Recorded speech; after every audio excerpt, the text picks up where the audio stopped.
how do we see ourselves? I would normally ask these questions, but I really don't have that much time. So there are so many choices. Glorified clerk. There are many times in my career when I have also felt like a clerk, because that's the job that I was doing.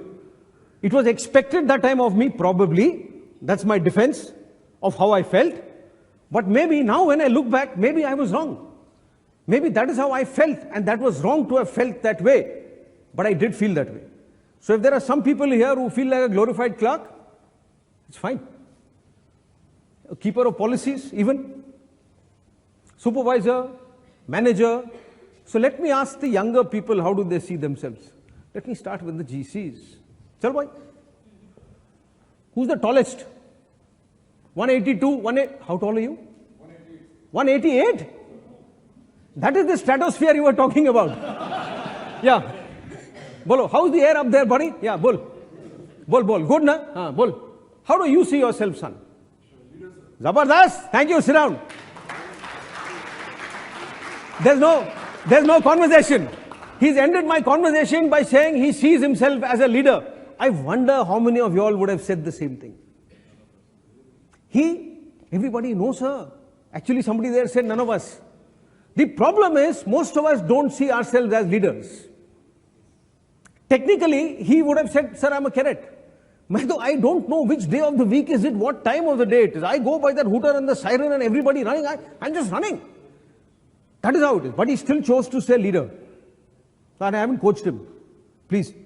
But that is how I'd like everybody to see themselves. So it doesn't matter whether you're a housewife, whether you're the second of 3 children, whether you're just a college student, whether you're a shopkeeper running a store alone, whether you're a retired person, whether you're a teacher, or whether you're a major general.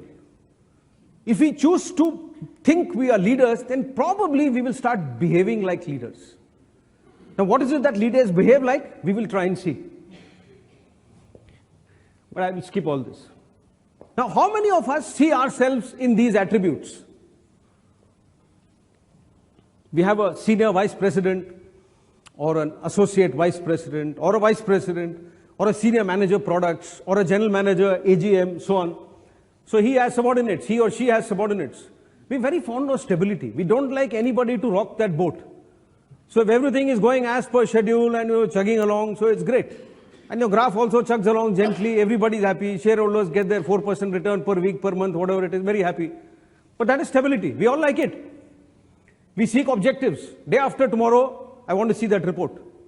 Next quarterly report has to have this much of profit. I want so many more people hired. I want this much of acquisition to be done. We seek objectives, normally. Power comes from formal authority, HR. The guy wearing those bright red or bright yellow ties. Land up with the screen, biometric scanner. You missed 6 hours of work last week. You missed 6 hours of work last week, every time for the last quarter. So thank you, please find a new job. Power, energy is control. Same with power. This is the worst thing. Persuasion is a form of telling. This is how we will execute this job. So you've just told me what to do. But what have you actually done? Is you've allowed me or forced me to shut my thinking process. Because you've told me how you want it done. But strangely, these are the attributes of a manager. Now for a leader, it's quite different. The essence of leadership, to me, is change. If from this slide I had to pick 3 things, I would pick change, I would pick vision, and I would pick passion. These 3, my choice. All of them are important, but for want of time, I picked 3. So if a leader has these 3, now for none of these 3 do you require talent. You just require to work. Somebody will ask you, how can you do so much of work? You can say, there are 24 hours in a day. Or you can say, I have no time, there are only 24 hours in a day. That will tell you how much time you have or don't have.